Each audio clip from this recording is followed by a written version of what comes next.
define what is arson all about. So the arson is act of reckless or intentionally setting fire to personal or real property for unlawful reason.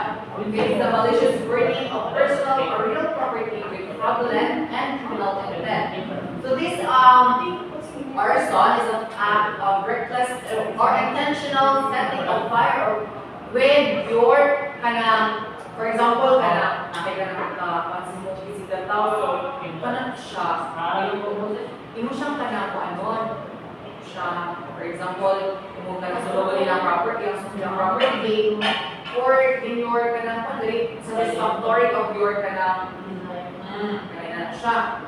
So next is, muna siyang arson, it is a malicious burning of personal or real property in government and criminal intent. So, kani siya, for example, so kani first na picture is kani siya sa, example kanina for your satisfactory sa imong kalalo sa iyaha, imong nabuhat ang kaso. And also, sa kaning usa is, nakay benefit nga makuha. So, insurance. So, imong isulod mo sa kabalay, to gain insurance para sa itong balay and also the property. So, next is the elements of arson. What are the elements of arson? There are 4 elements of arson, which is, according to the common law, there are certain elements that requires to determine the form to be caused by arson. These elements are, first is the malicious, next is the second is the burning, third is the dwelling, fourth is the belonging to another. So, for example, na-actually kaso masunog. So, in investigating that case is dapat you can conclude or the investigators conclude when na siya ang 4 elements. So, if ever magaling, wala din ang kanang usa lagi na kanang wala din ang usa rason sa pagpasunog anak. So, that you can conclude that kana siya ng kanang fire in the investigation is dili siya matawag arson because according to the elements of arson, mali siya ang kanang dapat na makita in investigating the malicious, the burning, the dwelling, and the belongings to another. So, while the common law has its roots of the birth of the nation, legislation has changed through the years, expanding the definition of arsons to include the burning of personal owned property, as well as the burning of personal property, vehicles, and also the lands. So sa nagkadugay ang arson is na siya na-revise and also napunan siya o manawag siya o kaso na arson which is personal owned property, personal property, vehicles, and also the land. So next is the elements of arson. So, ato sa usapan. So, there are elements of arson which, the first one is the aggravated arson. So, in this aggravated arson, it states a charge of arson may be upgraded to aggravated arson, which takes into account such as factors whether the accused anticipated of a person's being inside the building when they started the fire. So, the primary consideration in classification of aggravated arson is the malicious intent that may be caused by financial distress, anger, and other issues brought by the emotions. So, kaya siyang aggravated arson is nahitabo ni siya while ang owner sa kanang property is you do the fire burning when the owner is nasa sa sulod, muna siya ang aggravated arson. Nasa sa sulod sa building, naapil siya masunog. Muna siya ang kaning primary consideration siya kanang sa usa ka tawo kanang kalagod sa iyaha mo iputong ng buhat and financial distress and other fraud by the emotions. And aggravated arson is the same as the first degree arson. in some states and may include the burning of buildings to obtain the insurance of settlements or settings of fires of the purpose of the harming to another. So next is, ano siya mga kaso mga nakuhaan sa nasulod sa abbreviated arson. So which takes into account such as factors as whether the accused anticipated a person is being inside in the building. So ano siya ang nag-abbreviated arson, ano siya na mga case. So next is a reckless arson. So from the root word reckless. So what the most people consider as arson as the intentional setting of fires, reckless behaviors that also leads to destruction of property with the fires may also lead to arson charges.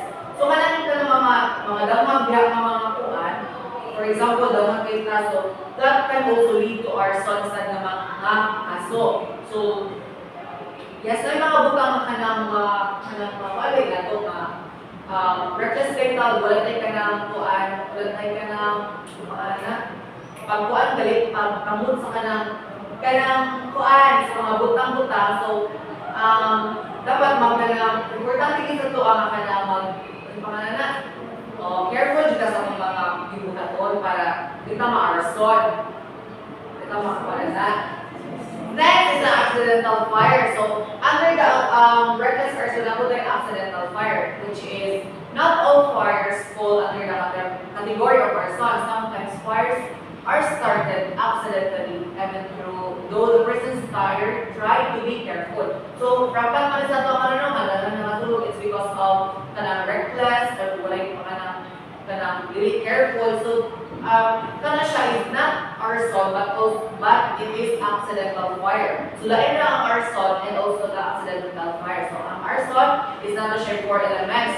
So, atong 4 elements that even conclude that case is kanang tawag siya o arson kay tungkol atong dwelling, by burning the fire, by burning the kanang properties. So accidental fire, it is sometimes or accidentally rin siya. Walay intention ang kanang nagiuan ni nga mabuhat na siya, but it is reckless na rin siyang mabuhat. Next is ang accidental fire. In cases such as this, it is investigators determine whether the fire was accidental or caused by the intentional act. So when investigators can determine the cause of the fire or its origin, they may regard it as suspicious and continue to the arson investigation. So for the person to be convicted of arson in the court of law, the elements of arson must be proven beyond the reasonable doubt. Unfortunately, this is not always a simple matter, as it can be difficult to prove the fire was set intentionally. So, kaling accidental fire, it is kanang trabaho sa mga investigator to determine if siya kaso siya makamitabo is gibuhat pa na siya intentionally or unintentionally. So, siya i-determine na sa kanang mga investigators paano sila spend sila mga time para ma-investigahan na siya ang kanang kaso. Para matawag siya, para ma-conclude ang mga investigator if that case is arson or just an accidental fire. And also, for the person na convicted, sa katong person na involved ani na kanang case, so dapat ni siya dili sad makaingon targo ang mga investigator that that person has a case of arson if the 4 elements are wala to ang usa. So dili siya ka-conclude sa katong suspicious suspect na kato siya gibuhat sa suspect if wala siya katong 4 elements, dili siya matawag targo o kanang arson. Napala siya mga due process para matawag na siya o kanang buwan at sa law. So next is the arson investigation. So the investigatory is the important role here in determining this case, no, kay sila man ang mag-investigate ang kaso is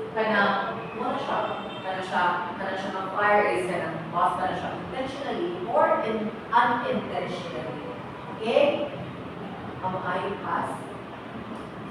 Next. So the arson investigation, some important consideration in any arson investigation conclude that first, John Lee, read the first one. Some important considerations in any number one, color of flames and smoke. Various substances and accelerants produce different colors of flames and smoke. Yes. From the colors of flames and smokes. So, an investigator team, magkanang, ilan na siyang sabihan, unsa magkanang, unsay cause anang magkanang, nga pagkanang, cause of fire, or sa accident, if ever, nga kanang nangoy siya kanang, so na siya involvement of kanang, mga gas, mga kwan. So, dapat i-state na dito sa investigatory, sa ilahang form, so that maka-kwan sila of first step na kanang pag-investigate. So next is ang alarm and sprinklers. Ms. Rowena? Our alarms and fire suppression sprinklers were located on the property and whether they were disabled before the fire. So, kani siya dili ang kanang alarms and sprinklers. So, nakita naman siguro wala pa sa kanang alarms and sprinklers. Sa kanang alarms is kanang nalita. Sa sprinklers, nakita na ba ito na? Oo, kanang siya. So, kanang siya, ang kanang siyang sprinklers, it is kanang, kuha na siya, maggamit ka na siya in kanang mga naisunog-sunog. So, if ever magaling na kanang, activate lang na siya, ang kanang sprinklers. Sprinkler, if ever kanang hot service ang kanang ang environment, na siya yung kanang anang glass. Yeah, like that, na siya. So, ano siya, no?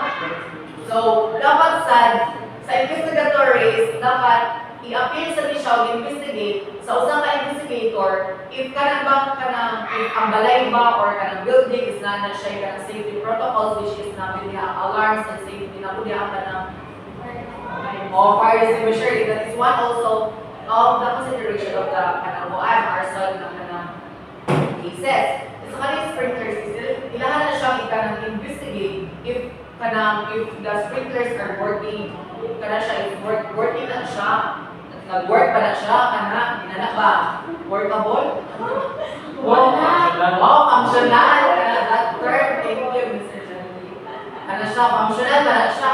If ever magaling makita sa kanang investigator na siya, is dili na siya functional, and then mo na siya ang nakakuan, which di siya cause, but usa siya sa factor na manong wala na ko ng fire, siya, investigahan na siya sa company, and also kanang company is investigahan na siya, isunod ba na siya sa safety procurement na company. So next is the speed of fire. So, ay mga to on how rapidly the flame spread may indicate of use of accelerants. Next is the suspect of the fire. So whether or not witness saw the familiar faces of the scene of the fire. So need din siya no mga investigaran sa kanang mga suspects sa kanang paghimuan ng kanang krimen. So what are those kanang kuan man nga gamit na para makuan ang usa ka suspect? So ano dyan eh? Ay kanang usa man na mga tools or kanang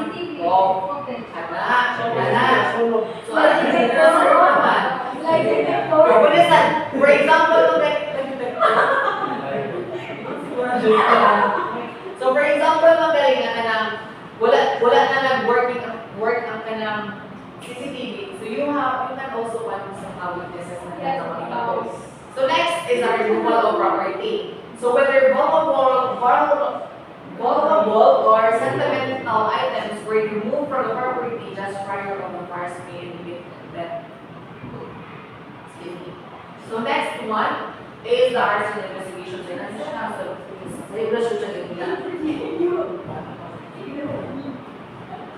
next is kanang so nag-investigate na to mga investigator team.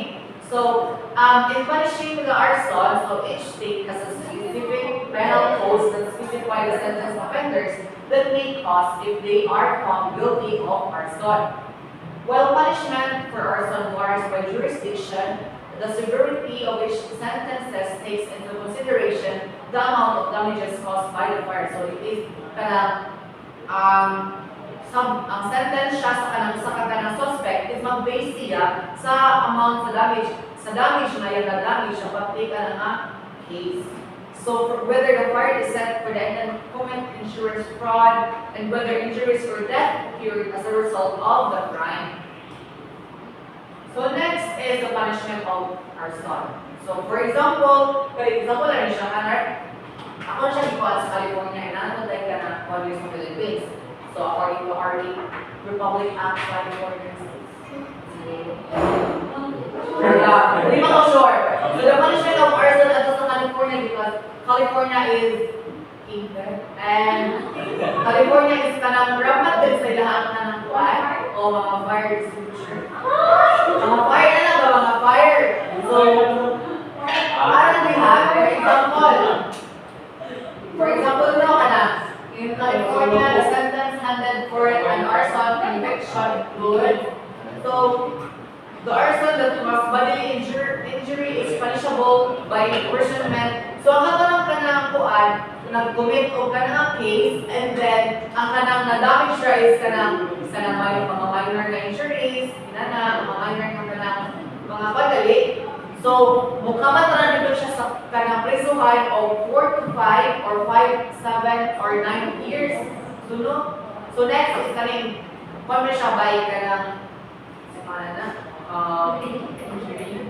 injury man siya. So next is the arson that involves inhabited structures is punishable by imprisonment for 3 to 5 or 8 years. So next is the arson of structures of forest. Land is punishable by the imprisonment for 2, 4, or 6 years.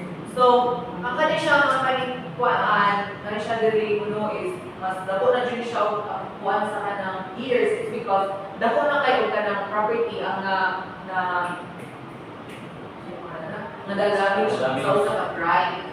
And also for this, when a person commits the crime of arson that is result on death of another person, it can be classified as felonious murder in most states. This holds the truth even if the death was unintentional.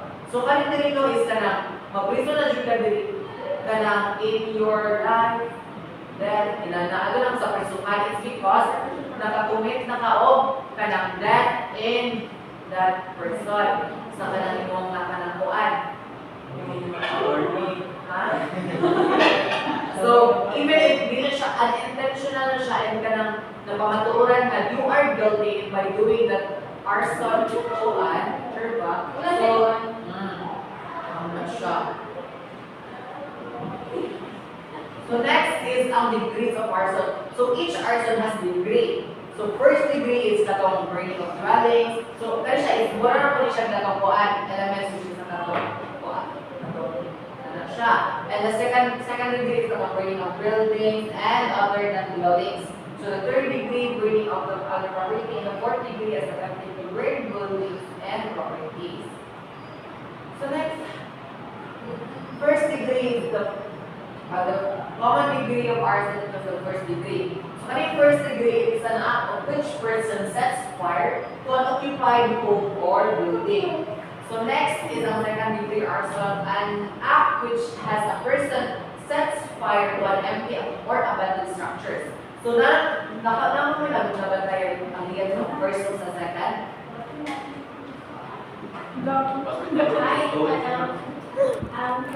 Yes, Pia. Sige. Ay, mo ko na siya. Continue di eh. Continue man. Awa, 19, 20.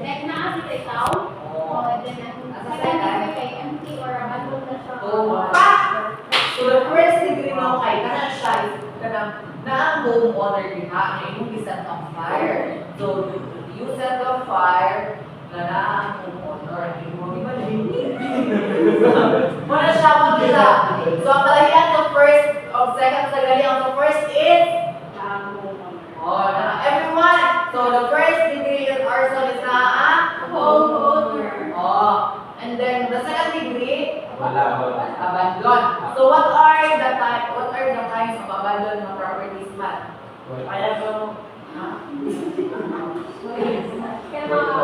Abandoned house. Oh, abandoned house. Another, Janine. Abandoned building. Oh, haunted house. Oh, kaya siyang haunted building or haunted house, if ikaw ang owner ng mga property, it can also conclude that kana siya if kana may pa ng dilaw ara.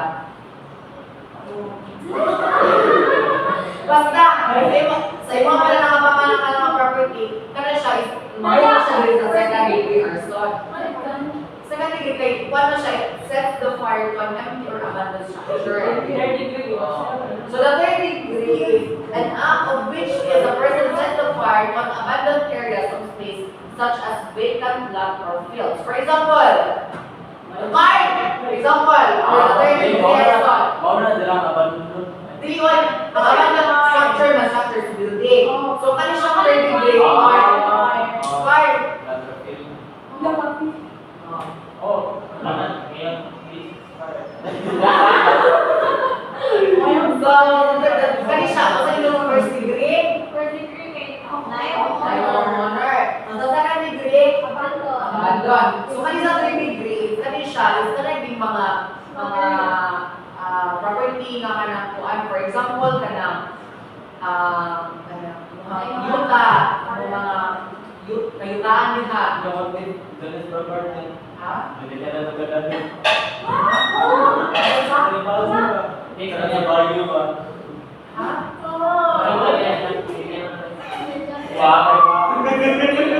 Sige, go.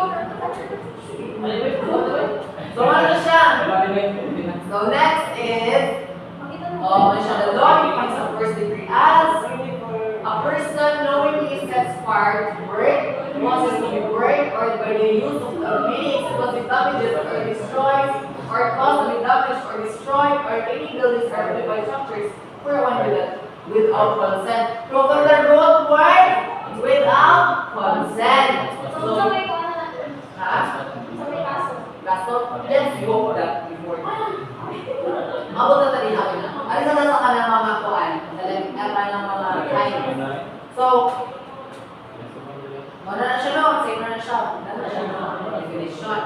So the second arson is, kali siya.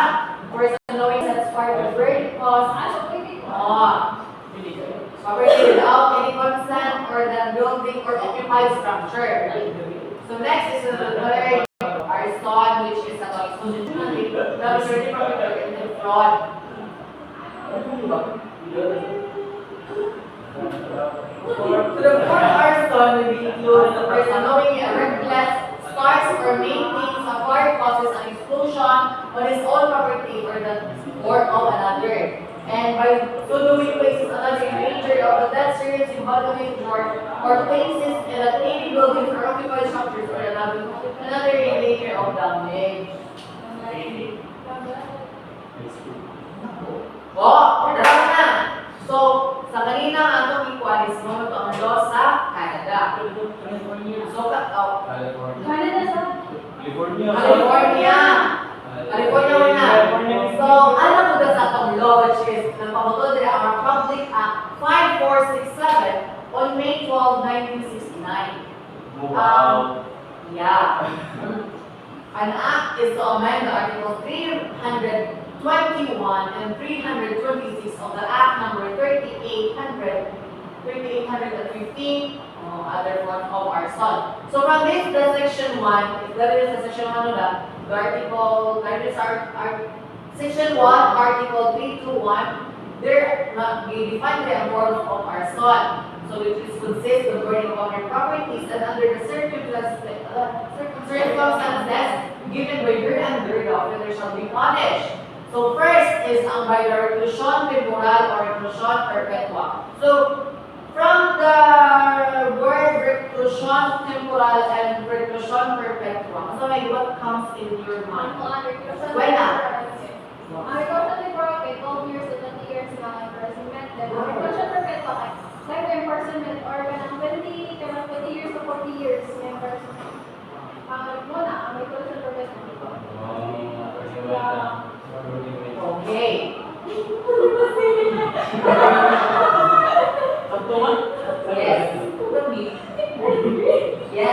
So diyan no, nabihang i-mistake ang ABCD, if the building board, if the building burns in a public building in a value of the damage cost 6 to 6,000 pesos, ay na siya, masunod siya liha. So others for God. So next is by the reclusion temporal. So ano yung giingon? So inhibits house of any buildings which people are accustomed to meet in a set of bar and the culprit did not know that such house or building was occupied at that time. For if he shall send to force in a moving freight train or motor vehicles.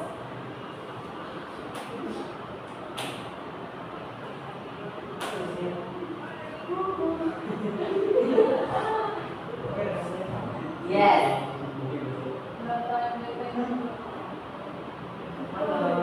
No.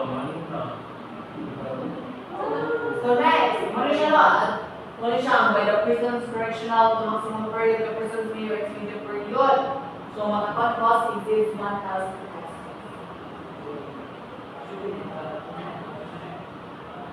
Dara!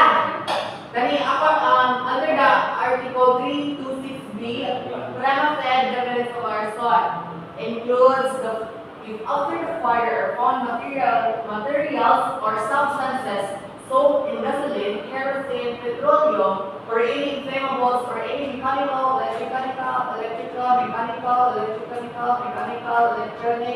contrivance designed to start a fire or ashes or trace of any or foregoing. So the penalty of prison correctional shall be imposed on one who plans the articles above mentioned in order to secure a conviction or as a means of extortion or coercion. So this act shall be effect upon its approval. So kaya siya kay ang siya. And thank you so much.